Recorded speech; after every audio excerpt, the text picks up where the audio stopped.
क्या गजब का श्रृंगार है महाराज, धन्य हो। लाली लगावे और देह को मरोड़ चले, बालन बढ़ाई मांग सिर से निकाली है, ढीलो पायजामा जैसे घाघरा किनारेदार, चप्पल लरगीली लाल मेहंदी की डाली है, मूछ विहीन मुख पाउडर से क्रांति युक्त, हाँ बातन नचावत जैसी चाल मत वाली है, आकुरता की जगह श्याम ढबला से ढकोंगे, कैसे पहचानोगे कि लाला है कि लाली, कैसे पहचानोगे महाराज। यह हमारी गुरु, यह हमारी व्यवस्था। अब तो सरकार की बड़ी कृपा है महाराज, अब तो प्राइमरी विद्यालय हुआ, कुछ और विद्यालय हुआ, अब तो महाराज झरा भंडारा चल रहा है, खूब खिचड़ी पक रही है, लाओ थाली लोटा ले जाओ महाराज, स्कूलन में भंडारा भी चल रहा है, खूब कृपा है महाराज।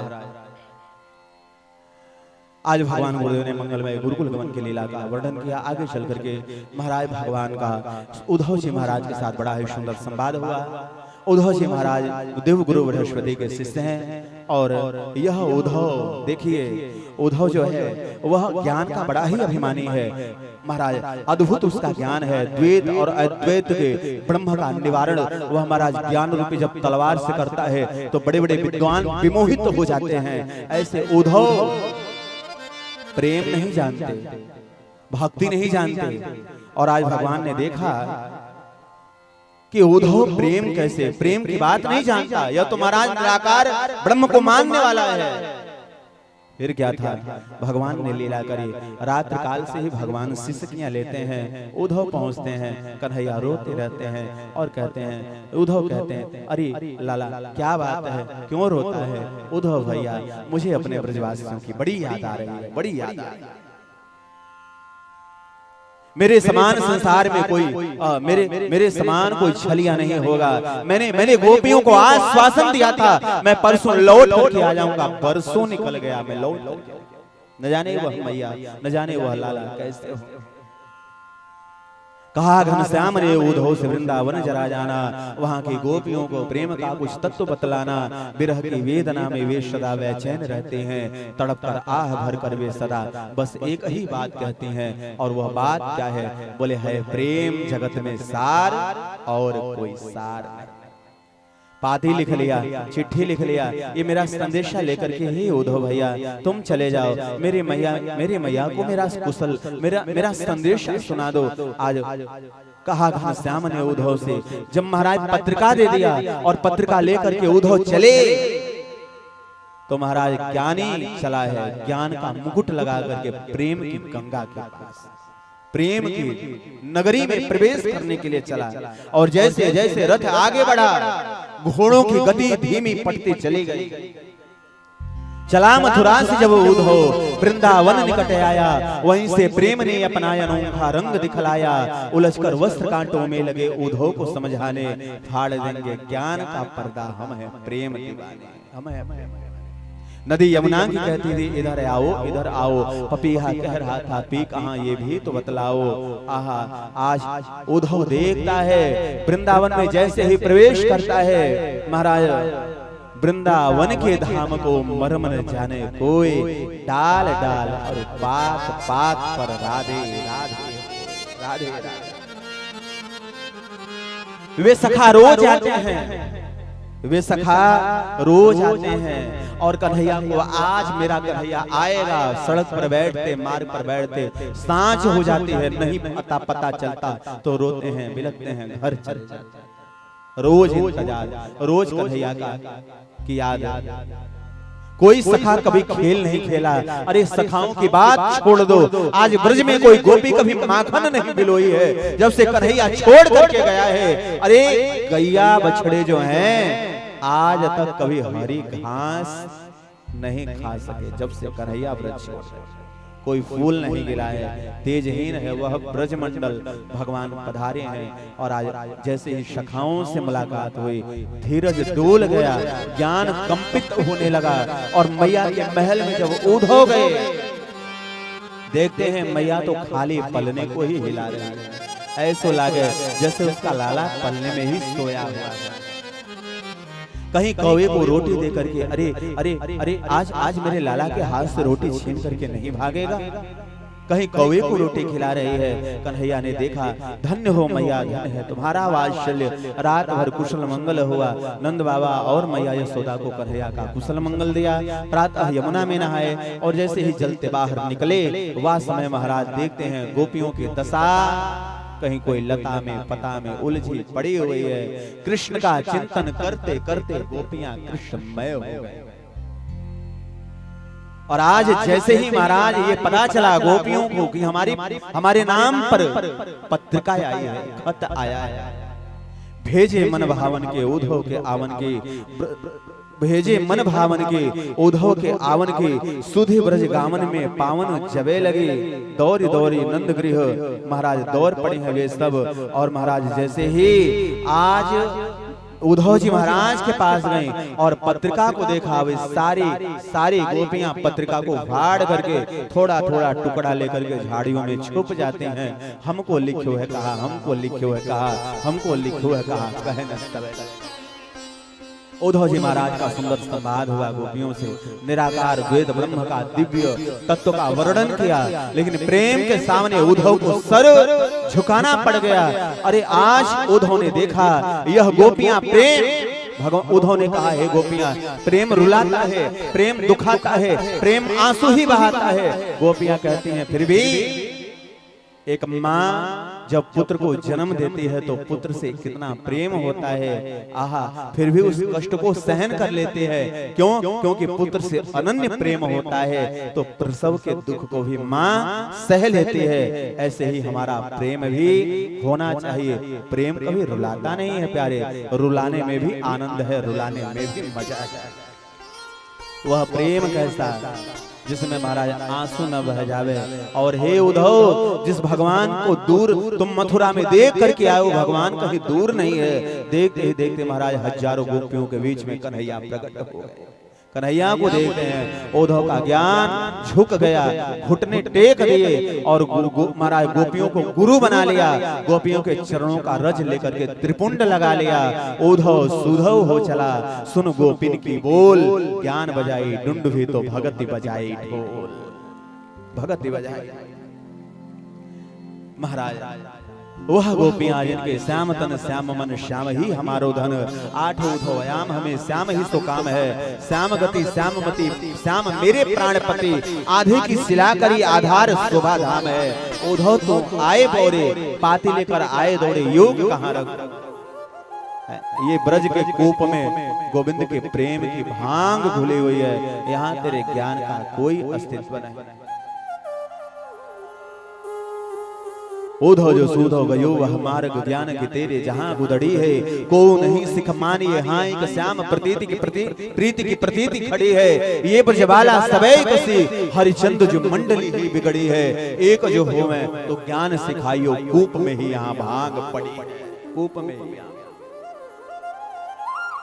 उद्धव जो ज्ञान का मुकुट आज गोविंद के पास जाता है तो रोता है। तुम्हारे जैसा कोई निर्दयी नहीं है, तुमने गोपियों को बहुत सताया, बहुत रुलाया है।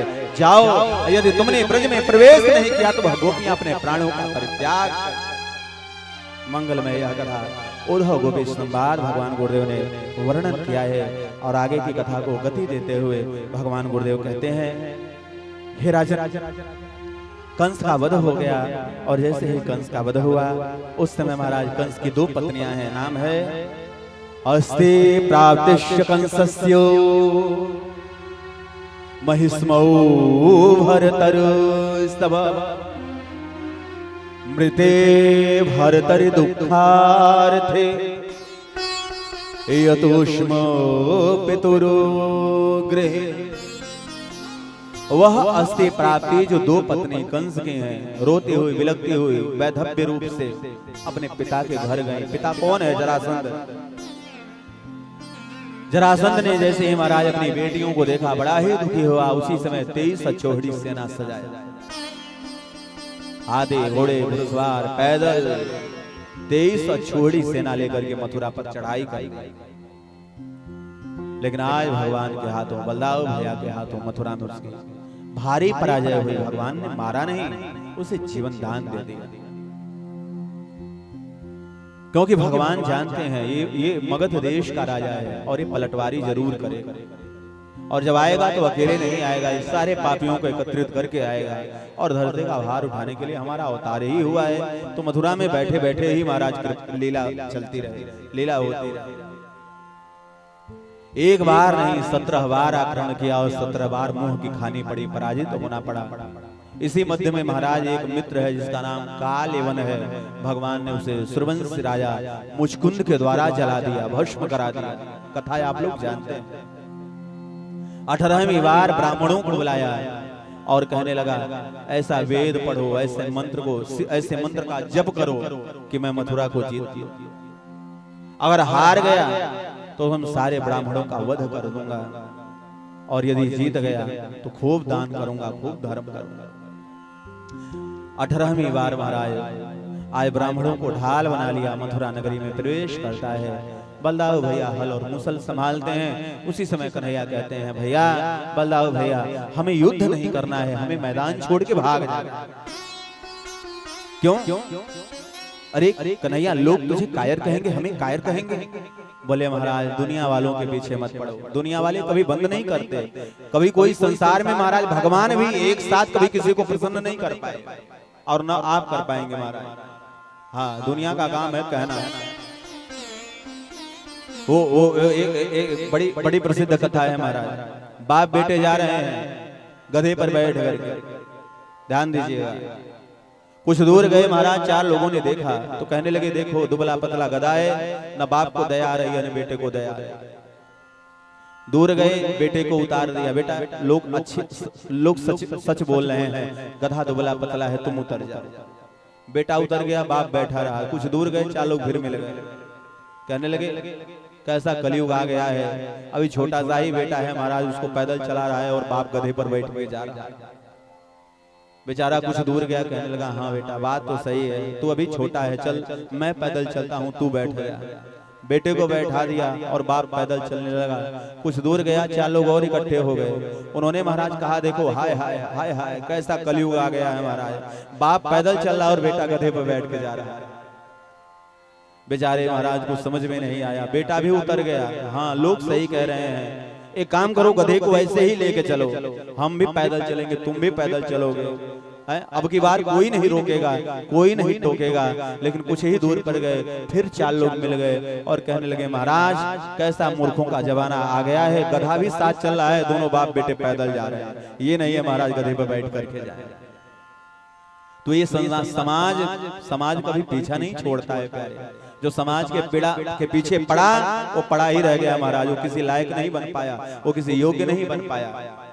इसलिए प्यारे मुस्कुराकर गम के घूंटों को, मुस्कुराकर गम के घूंटों को जिसको पीना आ गया, सच कहो तो इस दुनिया में उसको जीना आ गया। सच कहो तो इस दुनिया में उसको। आज भगवान ने कहा बलदाऊ भैया हमें समाज में ने कभी इज्जत दिया, सब चोर ही चोर तो कहते, ब्रज की गोपियां भी चोर कहती, कोई माखन चोर कहता, कोई चित चोर कहता है, तो कोई रण छोड़ भी कह देगा तो क्या फर्क। और आज भगवान महाराज युद्ध का मैदान, अरे बलदाऊ भैया यदि आप हमने और आपने युद्ध किया तो ब्राह्मणों का जीवन संकट में पड़ेगा। आपको तो पता है गो ब्राह्मण हिताय, गाय और ब्राह्मण के हित के लिए ही। गाय कोई साधारण पशु नहीं है, ब्राह्मण कोई साधारण शरीर नहीं होता है। मानस में गोस्वामी तुलसी बाबा कहते हैं कि भगवान राम कहते हैं सगुण उपासक परहित निरत दृढ़ नित नेम, ते नर प्राण समान मन जिनके द्विज पद प्रेम। वे नर मुझे प्राणों से भी ज्यादा, विप्रधेनु सुर संत हित लीन मनुज अवतार। भगवान इन्हीं की रक्षा के लिए। और प्यारे जैसे हनुमान जी कोई साधारण बंदर नहीं है, तुलसी कोई साधारण पौधा नहीं है, उसी प्रकार गाय भी कोई साधारण पशु नहीं है, ब्राह्मण भी कोई साधारण। तुलसी वृक्ष न जानिए, गौवे न जानहि ढोर, ब्राह्मण मनुष्य न जानिए, तीनों नंद किशोर। तीनों नंद किशोर। युद्ध का मैदान छोड़ करके भगवान रणछोड़ बन गए। भगवान का एक नाम रणछोड़ पड़ गया।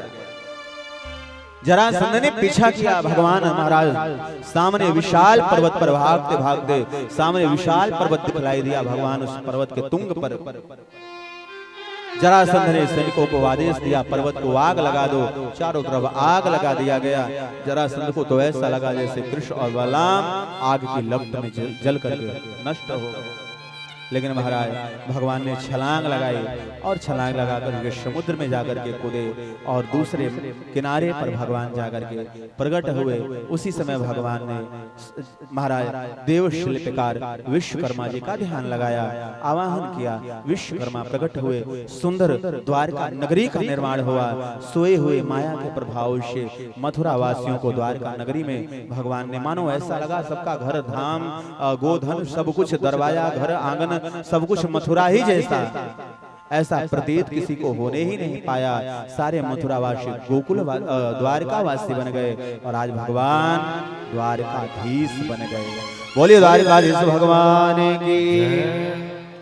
महाराज देखिए बलदाऊ भैया बड़े हैं तो बलदाऊ भैया का विवाह प्रथम होना चाहिए और हुआ भी।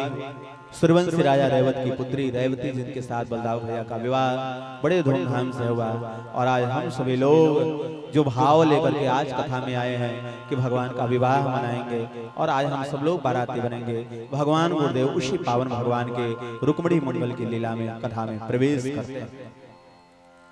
राजा श्री भीष्म